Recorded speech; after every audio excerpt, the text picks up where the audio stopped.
What do you believe right now that's making you feel this way? And when you analyse it, you realise how irrational you can be at times. Every single one of our major customers and minor customers all shut their doors overnight. It's not sales per se, but the outcome of it is, because people get to know you, they get to see you. But, what's the culture like at the business? What do we stand for, the values? I've got to tick that box on my personal development programme I don't really want to be here.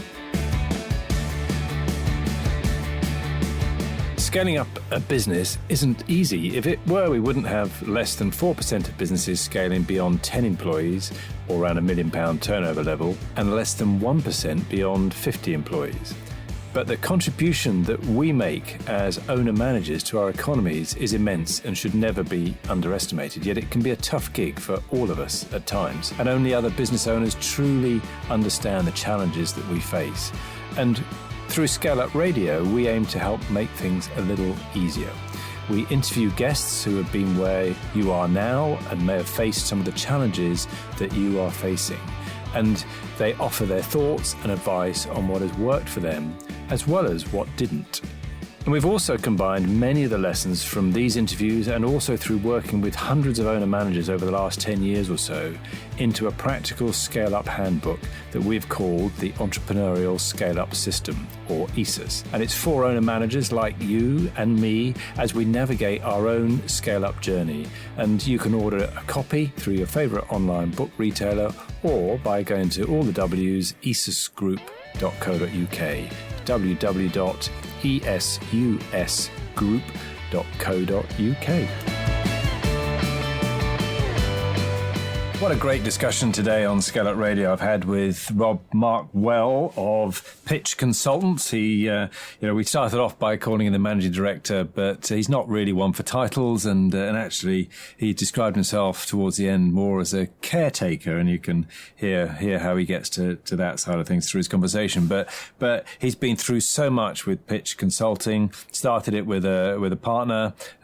Two of them from the garage, essentially, grew it up to having multiple locations, but also then scaled back. Also went through having his founder amicably leave. So there's all sorts of things around that. Some of the lessons around starting a business with somebody else, how you can protect yourself, how you can think about it if you do have to part your ways and get divorced a little bit if you like, but also some things about that journey of taking on more people and then having to make sure that you've got control of the business properly, and then restarting in a way almost from there, having a bit of a rethink, strategy and a rethink. So lots of really great things that come through. Rob clearly knows what he's talking about. He's lived it, he's been through it, but he's also taken on those learnings, and a lot of that comes across in this discussion. So I highly recommend that you have a listen to this interview with Rob Markwell. Well, welcome to another episode of ScaleUp Radio. I'm here with Rob Markwell, who's the managing director of Pitch Consultants. So welcome, Rob. Thank you very much. Looking forward to talking to you. After being introduced to me as a ray of sunshine, how could I not have you on ScaleUp Radio? But you smiled when I introduced you as managing director. Is there something behind that? No, not really. I've never really been title precious. I remember having a bit of a debate, shall we say, with my last boss, like going back a few years now. Yeah. He wanted to give me put a job title on my card. It was a nice job title, but I said, well, it's just limiting. In the day when you handed out business cards, we don't seem to do that anymore. And I said, well, I just kind of want to be able to adapt to whatever the need is, either from the business or client. But I do fulfill the managing director function for Pitch at the moment, so you are accurate. And I'm not a fan of founder or anything like that. It feels a little bit narcissistic. Yeah, so we don't want to be pretentious, and we don't want to be put in a box. You made me smile because I remember in my early days I had a job as a medical representative. So I was going around talking to doctors and whatever else, and I came across this other guy from another company who'd got senior medical representative on his card, and he was only about 22. And kind of, what did you do to get senior? and he joined a company. He said he joined a company. There's only about 10 other medical reps in this company, and they're all 55 plus, and they've all got senior on their card. And it was felt that it couldn't have me not having senior on it. And I was like, to illustrate your point, what a waste of time with the job titles. Anyway, I mean, it's not to belittle some companies or achievements have been having a promotion, but it does sometimes get manipulated a bit too much. Certainly does in our industry. I mean, there's some very grandiose titles within recruitment. But I think for me, the success is more in the delivery and the action rather than what it says on the email signature. Absolutely. Good. So on that then, so you've mentioned recruitment. So tell us about Pitch Consultants. What is it that you do? We are a recruitment company. A nice one, should I say? Nice one. not the sort of the role you get at the dinner party when you say in recruitment. So no, we try and be good guys, and we specialise in marketing and digital, creative sector. So I've been around coming on 16 years, right? And I worked in that industry in a previous role with another chap, and we sort of did that whole decision of maybe we could do this ourselves and do it slightly differently. Fast forward years and ups and downs and all sorts of learning curves, and here we are. I mean, we're based in the Midlands, so we used to have an office in Manchester. In multiple locations is less of a thing now, obviously, in this new working world. But our clients are, predominantly outside of London. It's probably the best way to explain that. Okay. So can you give a feel to people listening as to maybe what stage the business is at, some idea of the scale of it, where you are now? Yeah, let me try and get that succinct answer. I mean, obviously we started up as, two chaps in a spare room and, evolved to an office and employees and, grew to a size of about 16 or 17 headcount in the Midlands in 2015, expanded to Manchester, so 5 or so up there. So that gives you an idea of the size, and it's not huge.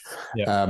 And then we've been through a big period of transformation, probably since 2018, pretty much to 2020. The chap I founded with decided he wanted to do something different with his life. And so we went through sort of obviously an exit with him, all very amicable, still a good pal of mine. Hello, Ollie.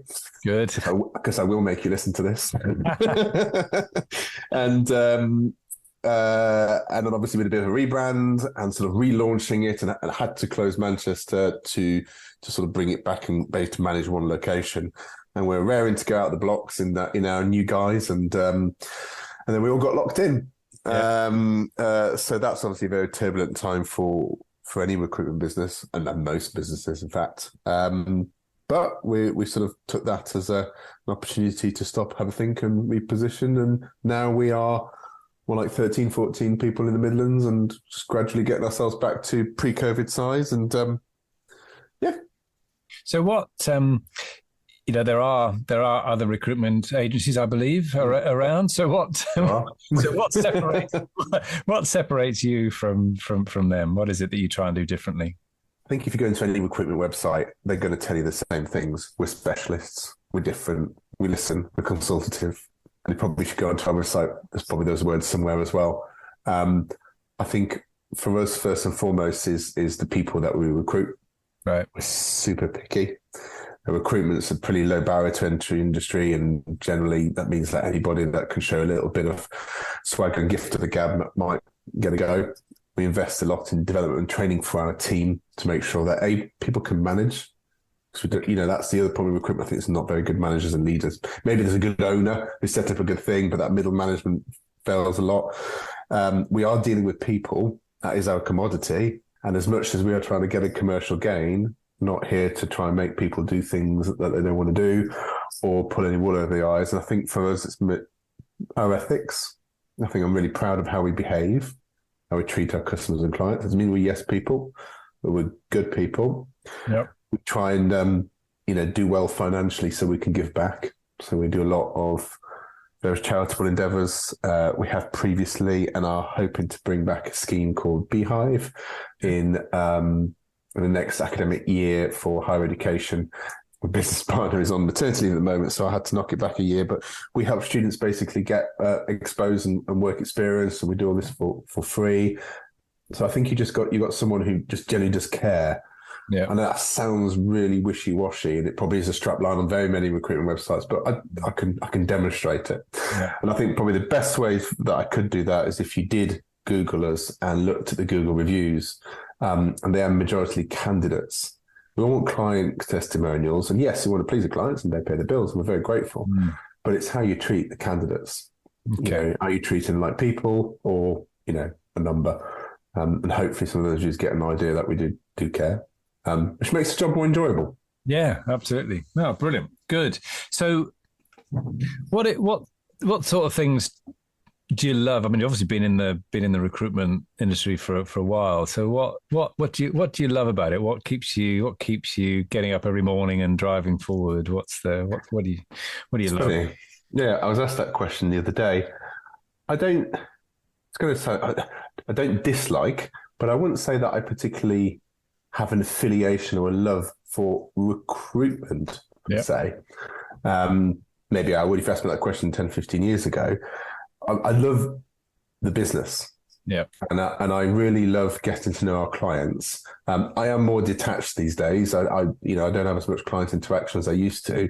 But occasionally they do let me near a client. And I just enjoy listening to how other people do business, even if it's not in my sector.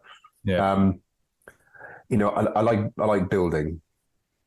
I like one thing that I loved when we went to Manchester. That's a more recent memory for me as I'm getting on, and I kind of forget these things a bit.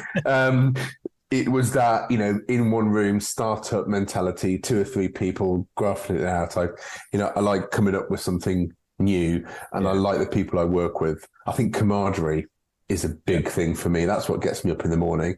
If I didn't have a fantastic bunch of people working with me, an amazing business partner and a couple of great leaders, recruitment wouldn't be enough to get me out of the bed in the morning. Yeah, brilliant.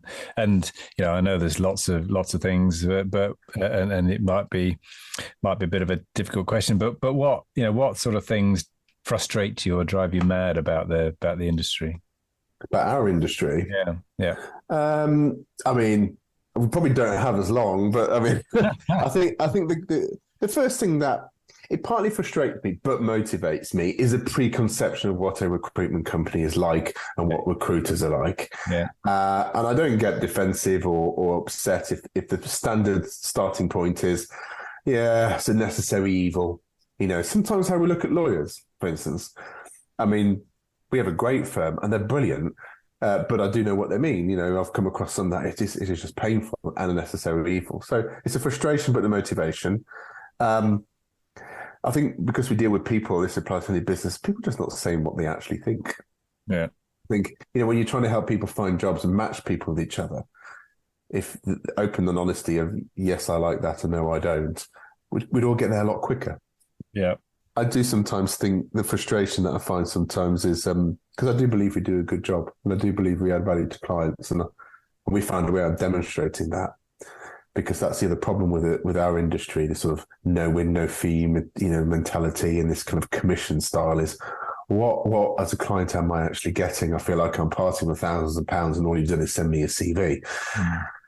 And sometimes I think the devaluation that people think around recruitment through client calls up and, is asking for a ridiculously low rate. That frustrates me because a lot of work goes into finding the people that we have to find. Yeah. So yeah.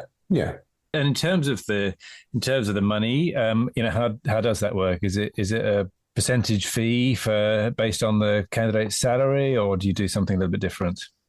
A lot of that still is that, and I think that's a default most companies. Bear in mind that I'd say probably a good 2/3, if not more, of our portfolio are SMEs. So you are maybe talking to an owner manager, and and that sort of no win, no fee percentage. Once they start, we'll charge you a percentage, and then if they leave in the first few weeks, then we'll give you something back. Yeah, and I get that. And if you go back and back in recruitment, when the fees are much higher, you're building that sort of risk money into that fee. Well, what if we do all the work and the client changes their mind? Well, the person leaves and it's nothing to do with anything we've done wrong.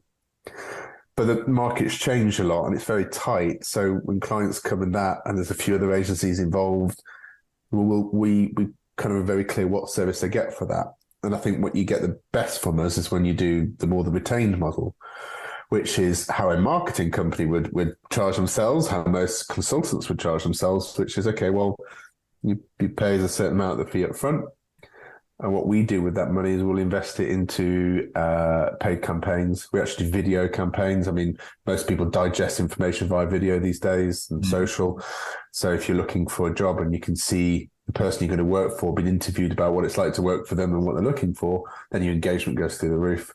So we do a lot of that work. But in order for us to put not only our man hours, but our actual budgets behind it, then we require a commitment.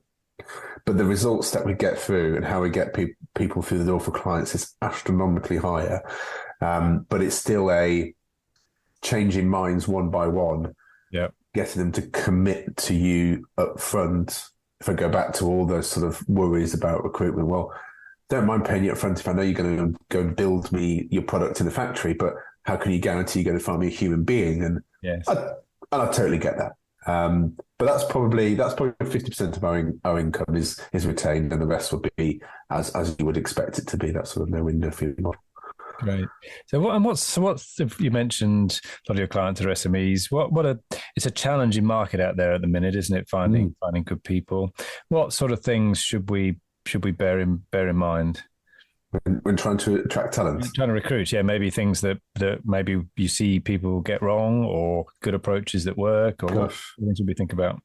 That's a good question. Yeah, and a question that is changing so much over the last couple of years. I mean, that's been quite interesting, actually. You know, I'll throw that back to your previous question. I quite like seeing the working sort of workforce, you know, that job seeker market. It's changed so much, and I know it came up off the back of adversity with COVID, but obviously flexible working and all those things. And so to answer your question, money and money alone. I mean, money talks, of course. I'm sure if we were to offer you triple your salary, you'd really have to think about that. It wouldn't be very much, but yeah. You get paid. But I think holistically now, the expectations from the job seeker, especially anything from 20 to 40 years of age, that sort of, that bracket, it's shifted so much, and it's still shifting. Because post-COVID, when we'd all had a tough time and suddenly the tap was turned on and businesses were scrambling, the candidate, the employee saw a window there. I tell you what, it's power to the people. Because for a lot of time, companies have been really in control of what benefits you get and how the world works. And it's just, you tick along to the tune of the man, and that's it. Yeah, and the attitude used to be that they should be grateful for a job.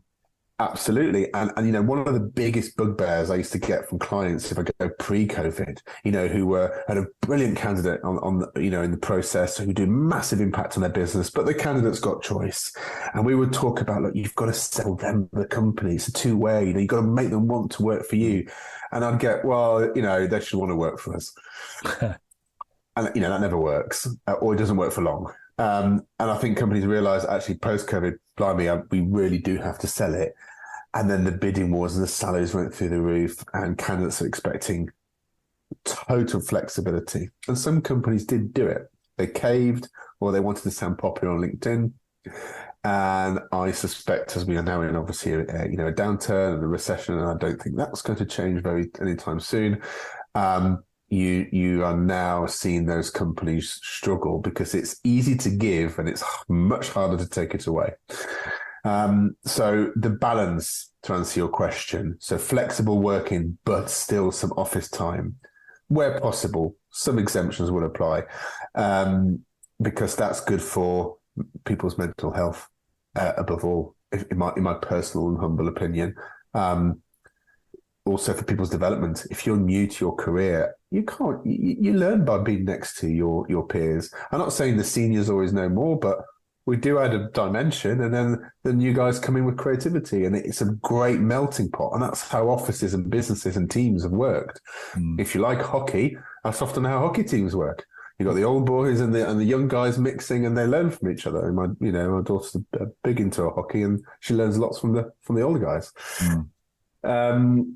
So balance around flexibility, but also development. I think a lot of people realize in COVID, gosh, I I'm quite limited in my skills. I've just been in this hamster wheel for years. Yeah. So really putting money behind training and development, and letting people have a little bit more autonomy. There's a book by Daniel H. Pink. I don't know if you've read it, Drive. A really good management book. Really I'm good. not sure I have read that one, actually. Brilliant. I'd recommend it. Massively uncomfortable for me to listen to it first because it talks all about things like carrot and stick incentives don't work. Obviously, we work on commission for my guys anyway. But one of the things it says, it's the 4 T's. Now, let's see if I can get these right. Task, time, technique, and team. Have I said all different 4s? Task, time, technique, and team? Yes, 4 T's. And if you can give people as much control of as many of those T's as you can, right, then you have a really good workforce. And actually, now we have flexible working. We're starting to do that. Now, you might work in your team because that's how the business is built, fine. But, technique, letting people have a bit more autonomy, time, flexible working, and being able to chop into tasks. So I think treating people a bit like adults. Yeah. That's coming through in packages and benefits. So salaries are stabilised now, really. They've right. shot up pre-COVID, but they shot up because there was 2 years of backlog. So I think salaries are about okay now. And we don't see a lot of bidding wars. It's more down to flexible working. Okay. Yeah, that's the big thing. Flexible is a big thing. Are candidates asking for other things? What do they look for in a company that they want to work for? That's the first question now. What's the salary bracket and what's the flexible working? Not is there, what is? Yeah. Beyond that, obviously, if you are maybe a bit more along the line, like myself, pension becomes a bigger conversation. But in SMEs, beyond the rules and regs, you're not really getting much. In big firms and the public sector, you get a better pension scheme, holidays. Just people have actually realised they like their families. They want to spend time with the kids, and I'm fully supportive of that. Good. So we massively pumped up our holidays post COVID. Right.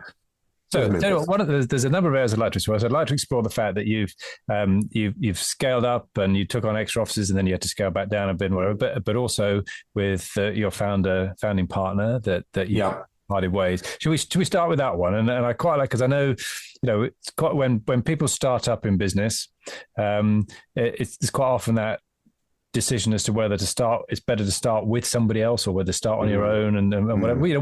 What sort of things drove you to start a business with somebody else? I mean, I was 25, so a lot of it is stupidity of youth, I think.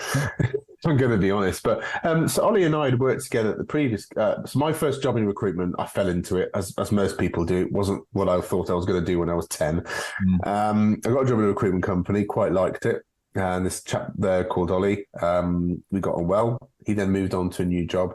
And I find that the job I was in was sort of stagnating a bit. So I just called him and said, how did you find a new job? He said, I'm working at this marketing recruitment company. Why don't you come and interview here? We're recruiting. So I did.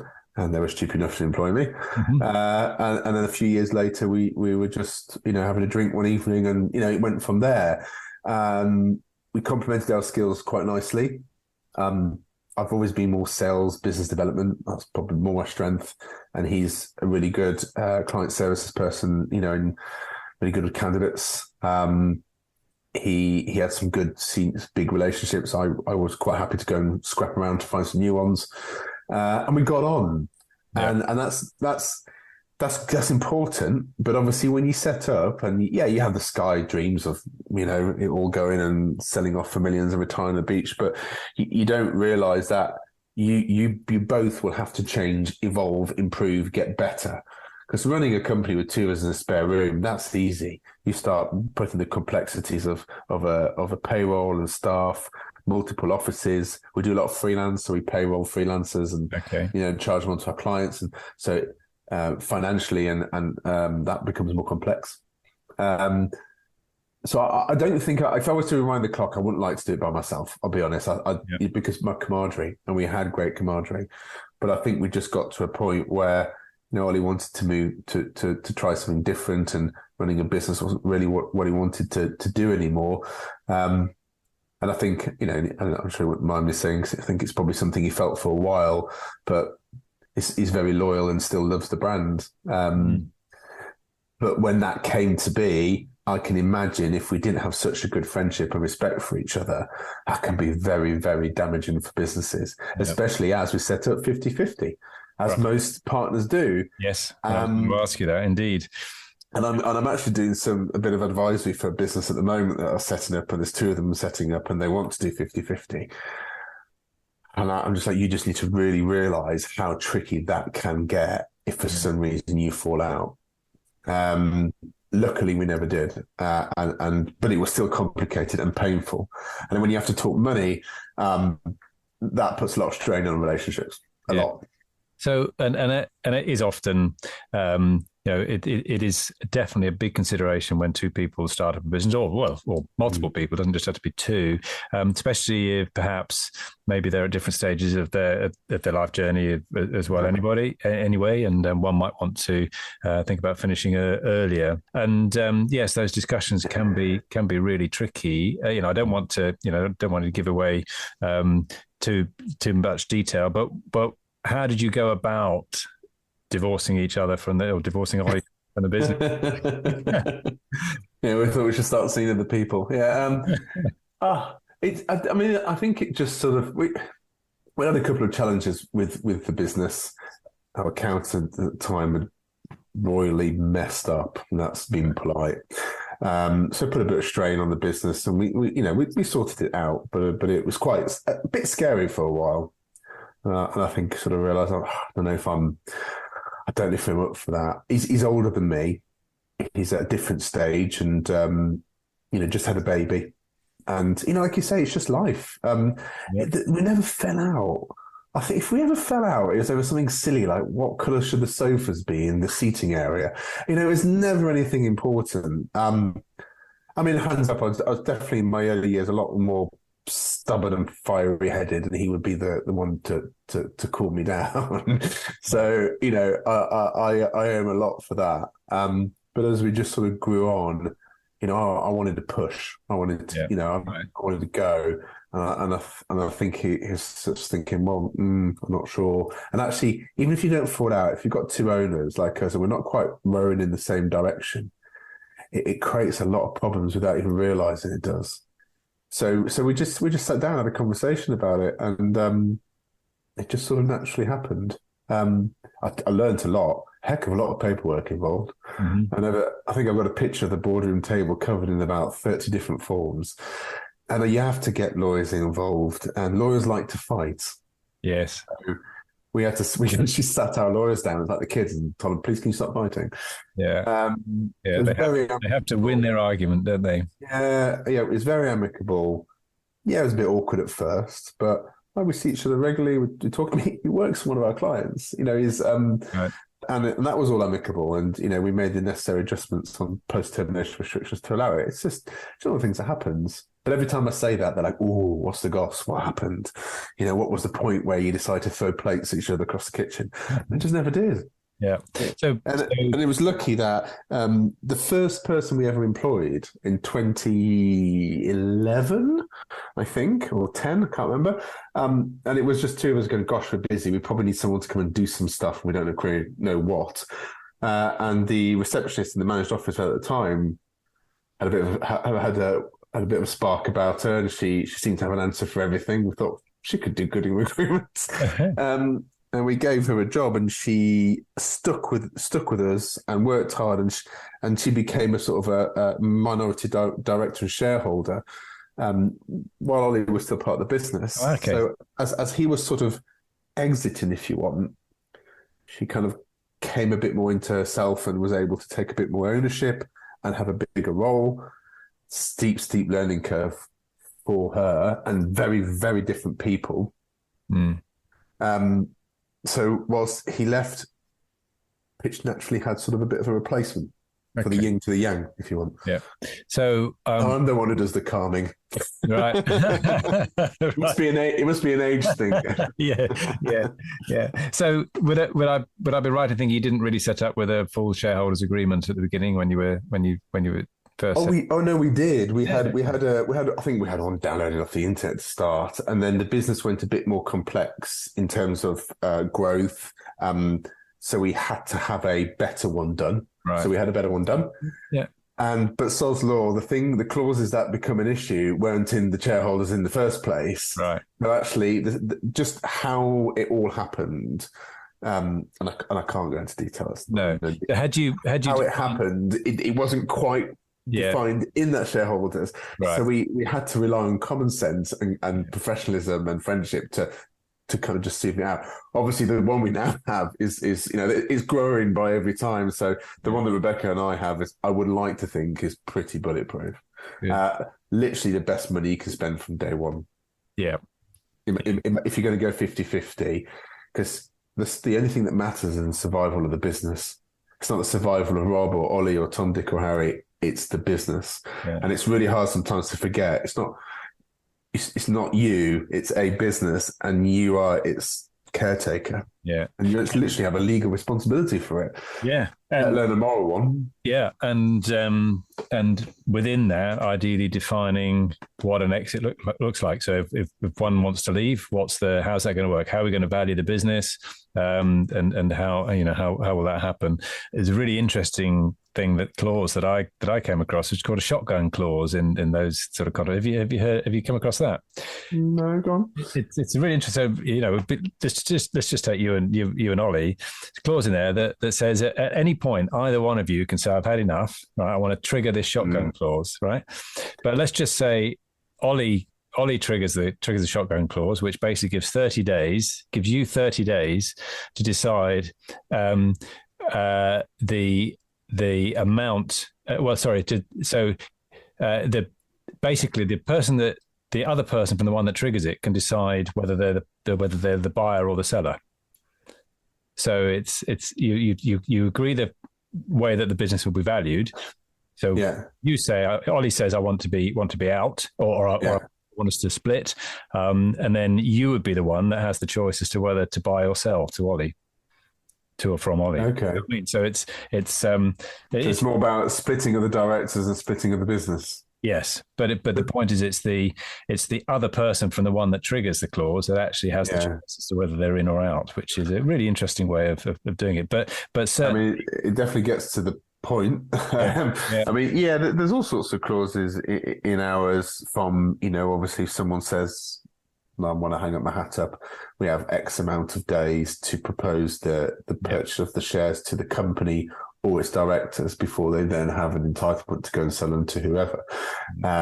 We do have clauses, for instance, that if you do leave under that condition, you only mature a certain percentage of the value of your shares.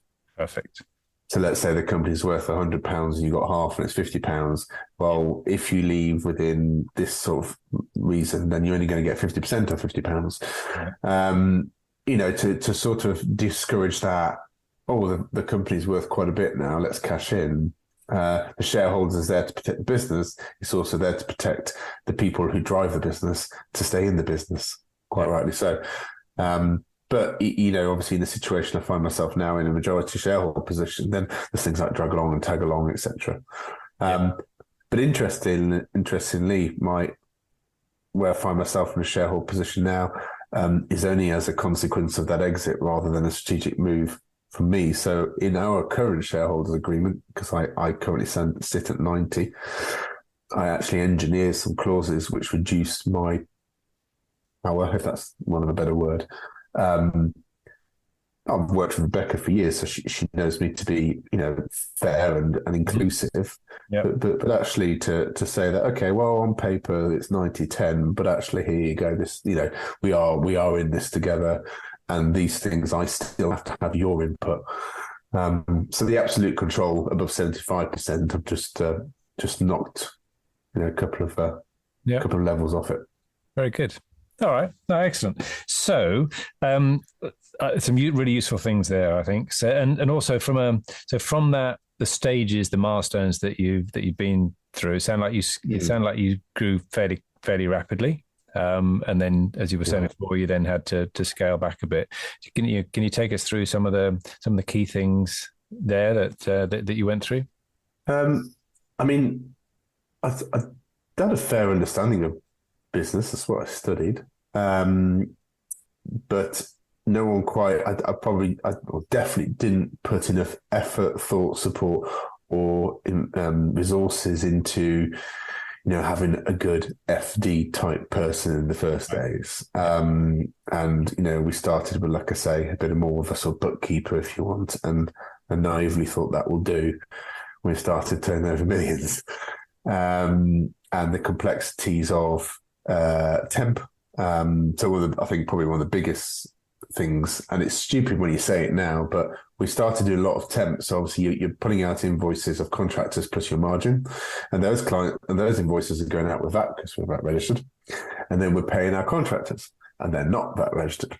Yeah. So you can imagine what that does to your VAT bill. Yeah. And we didn't use any form of factoring or anything like that at that point. And that was at the same time as we'd just taken on a very nice office in the Cornwall district and opened Manchester because it was all on the up. And again, you get carried away. You think it's only going to go up. Yeah. And it doesn't, does it? I don't think we had one of our biggest clients. I mean, it's their financial software. They changed it, and it all went wrong. And they basically couldn't pay us for about 3 or 4 months. All very fine above board, but what it meant is cash just gets eaten up at such speed. And that was the sticky situation. So I think that was probably the first time when the shine of, next stop is the moon really kicked in. Right. When your overheads are small, cash is still important, but you can deal with that. When you've got so many short-term heavy commitments with big VAT bills, having someone that is double checking your Excel documents and your spreadsheets. I mean, there's great software these days, but I didn't have that back then. Yep. I mean, that's probably another piece of advice, how good you might be in finance yourself.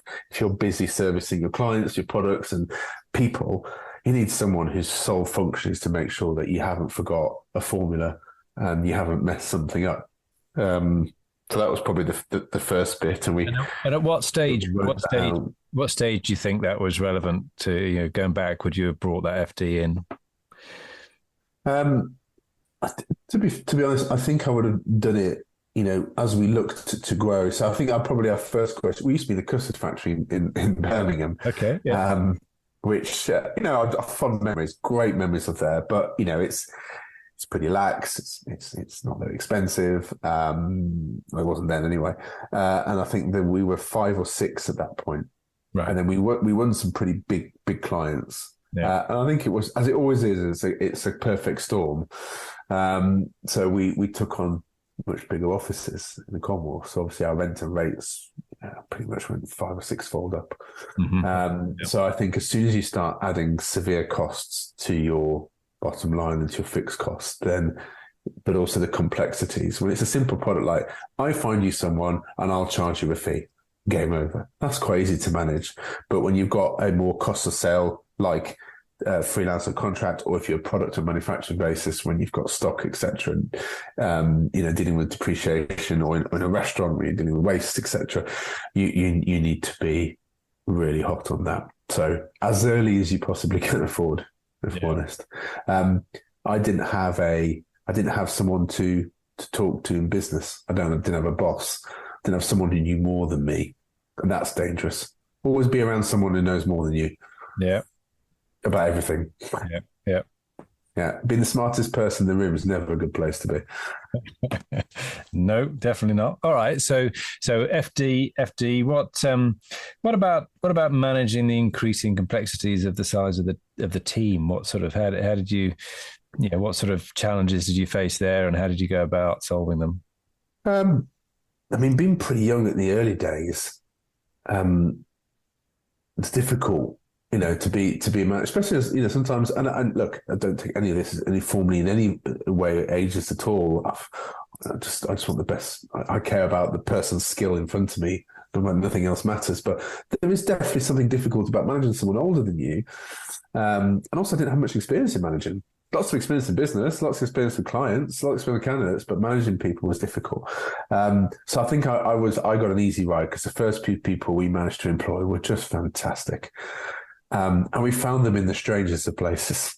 I think my strengths for me, I'm probably better in a kind of a mentor coaching capacity. And I think I'm good at spotting, a good diamond in the rough. But the structure of day-to-day management, hands up, I'm not great at that.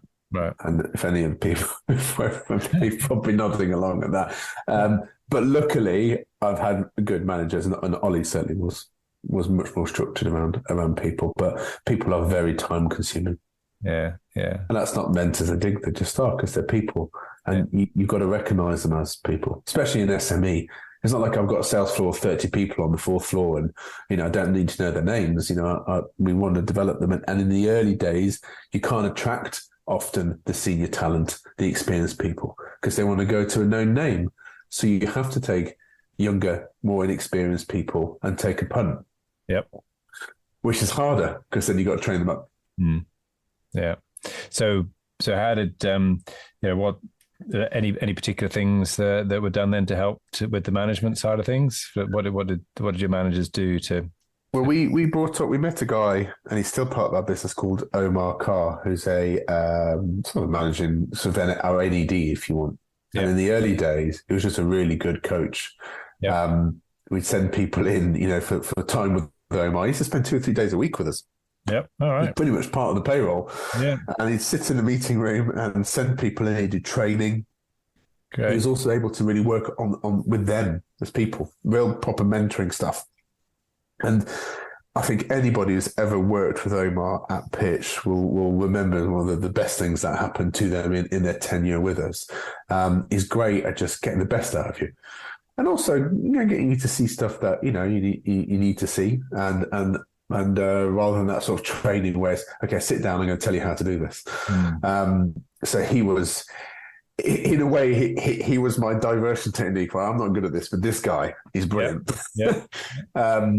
So he doesn't do that so much now. He only works with our senior leadership team. And I've learned now to start by training your leaders. Start by developing your senior leadership team, your managers, and let it trickle down. Because that does work. Trickle down economics does not work. It's trust. But trickle down good management does. because people don't leave companies, they leave bad managers. Yeah. And so I've surrounded myself with good managers. Yeah. So how is the structure? I think you said you've got about 15 people now. Did you say something like that? A little bit less. Yeah. I mean, at the moment it's a bit haphazard because my business partner, or new business partner, Rebecca, she is on maternity leave. Yeah. So she's the lady who started from junior to a very well deserved role that she sits in now. And she's the people person. She's a formidable recruiter and business developer, but she's great with people and she's a champion of people. It was her sort of work anniversary today, and my quote on LinkedIn is, look, she doesn't take any crap, and she doesn't stand for the wool being pulled over her eyes. But as long as you're engaged, she's literally your biggest champion.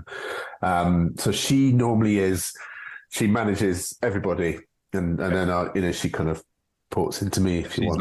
Like your number two, your ops director. Yeah, absolutely. Yeah. But then we have two other fantastic other leaders who I've known of years and respected and tried to steal on many occasions from the competition. And then COVID hit, and it was a time for a lot of people to assess: is this the right job? Am I being treated in the right way?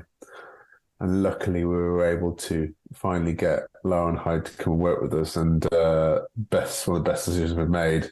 So that those three ladies together, they just complement each other perfectly, and then we just build teams under them. But they are three, solid leaders with great knowledge and talent, and just culturally right. But then we've got some people who are, more in the sort of middle rank. We're not very hierarchical, but I'm trying to paint a picture. there's a lady who's been with us for years and was sat through COVID, and at one point everybody was furloughed apart from me and this lady Julia, and just the energy she brings. I think that's what makes us good. You can spend half a day in the office, you're just surrounded people with so much energy.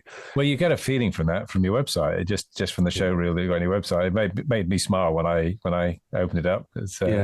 They're just a real good, but all different. I mean, you don't want to recruit clones of yourself. How boring is that? It's nice to get different opinions, insights, views of the world. It's that loyalty. And when people bring that to pitch, we'll return it tenfold every time. Yeah, brilliant. Good. So what does the next few years hold? I mean, if we were sat here having a discussion in, I don't know, 3-5 years' time, what has to have happened for you to consider those years a success? Well, I'm hoping we're not sat here in a few years, Kenny. I'll tell you. Where do you want to be? Yeah, Well, it's a very good opportune time to ask that question. So post-COVID, lots of restructuring, rethinking, and whilst I'm only in my early 40s, and I've still got plenty of energy to give to the world, I do understand that now it's time for the business to have a new leadership. And Becca is just, she's ready and she'll be great. And she's a bit younger than me, or quite a bit younger than me. And she's got a little bit more wind in the sails. And now I've got a really strong leadership team. Finally have something enough to make sure the business is okay. I always just see myself, my best job title, we should introduce me, I'm the caretaker. That's really all I am. I'm just here to protect the business, make sure it's okay, make sure it's financially viable, make sure we operate a culture. The rest of it's on the guys. So we are in an exit strategy plan. For me. Yeah. So starting from this summer, all being well, Becca returns safe and sound, and all is good. We'll take a step back and reduce my days to 3, then to 2 days a week for the company, looking after more of the financial operation. Actually, to what I love better value being outside of it to being in it. It's very difficult to scale a business when you're pulled into the day-to-day. You've mentioned some of it: people, clients, servicing. And then you've got to look at the numbers and you've got to make sure your VAT return's okay. And what time are you spent on strategy? So you get stuck in growth by, let's just sell more to the same people, or let's sell the same thing to different people. Actually, there's so many different ways to grow your business. I mean, we're not going to start opening a coffee shop, but you can diversify and you can be creative with your services and improve them. And we did that in COVID, and that's what made me think, it's like, blimey, when I was a chance to stop, I actually came up with some pretty good ideas on the set myself. But in the data, especially now Rebecca's off and I drop back in, I mean, I'm realizing just how much I miss her, because trying to do my job and her job at the same time, it's not very doable. Yeah. So I'll be more, I guess, what Omar does for us. It's just consulting. So that's my plan. So success for me personally would be to make sure that happens by the end of 23. Yeah. And the business continues to prosper and diversifies in what it does, not just marketing and digital. I would like to see a more return to our client base in the north. We kind of, that did fizzle away a little bit when the office closed, and some great relationships. And I just love Manchester. I think it's a great city. But for me, I'm actually in talks around doing a bit of consultancy myself, because that's what I enjoy. So scrap my brain for a few ideas, and and help other people. I mean, a bit of the stuff we're talking about today, really. Yes. As a friend of mine who runs a very successful telecoms company, he started doing this scheme, and he said to me at the beginning, I felt like a bit of an imposter. Like, who do you think I am? Peter Jones. And he said, I sat down with his new business startups, and some of the stuff that I've learned, which I thought was basic, was made a real difference. So that appeals.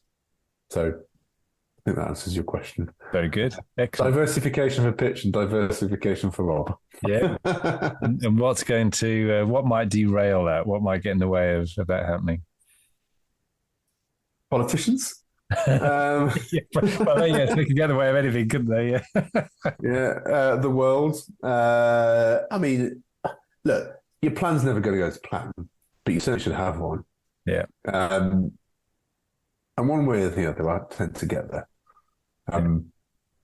Might not look exactly how you paint it in your head, but it's the journey, isn't it? You know, because I can sit here and say to you, okay, I'm going to be super happy when I get here, and I get close to here, and I'll move the goalposts. Yeah, because we all do.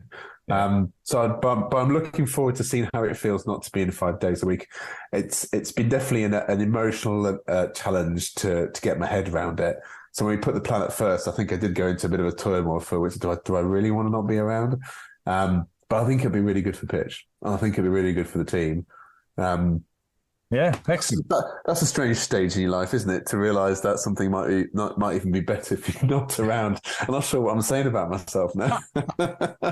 Well, and again, there's that, you've got to reach a certain stage in your own leadership development to have the confidence to be able to let other people do that. And you said earlier on about hiring people that are better than you. And if you've got confidence in those people, you've got to give them the flexibility to actually go and do it, haven't you? Rather than Absolutely. I think it was Steve Jobs that said, why would you employ good people and tell them what to do? Employ good people and let them tell you what to do. Yeah.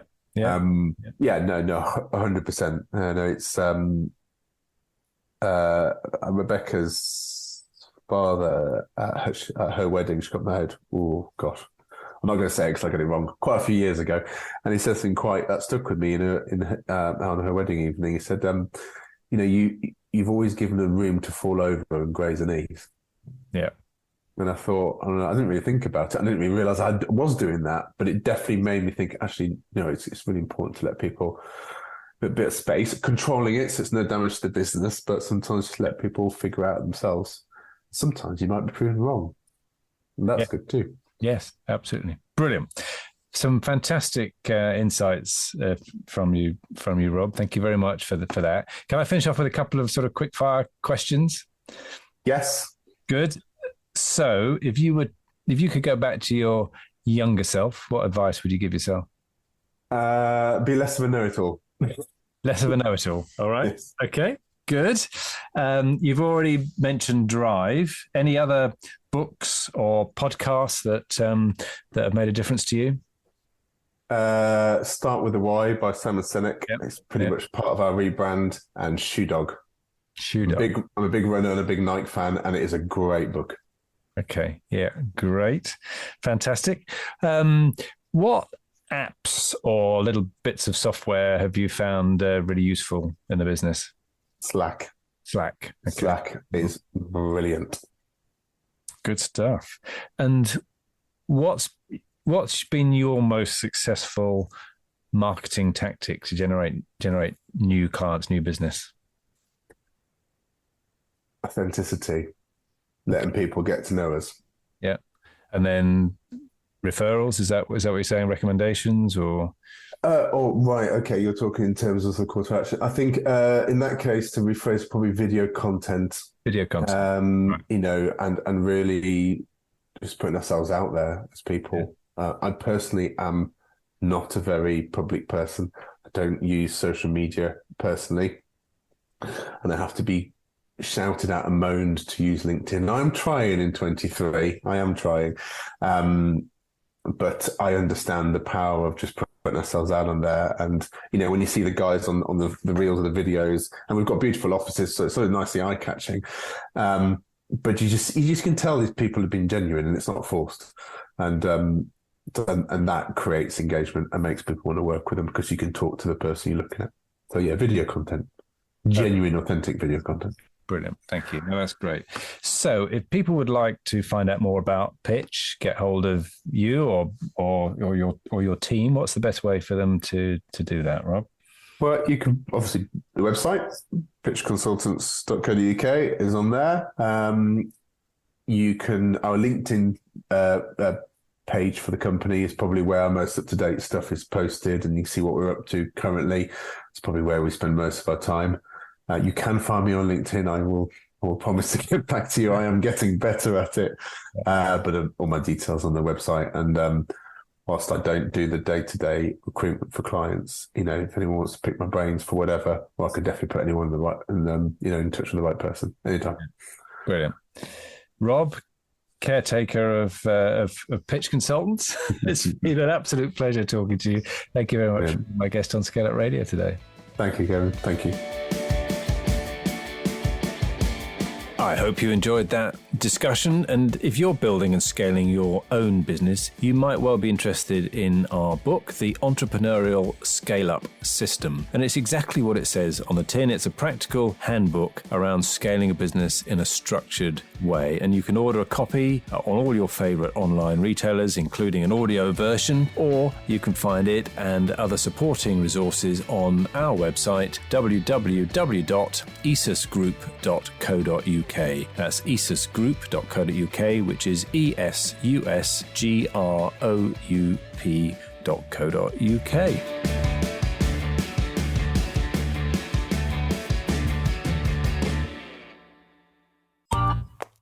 This has been a Monkey Pants Productions podcast.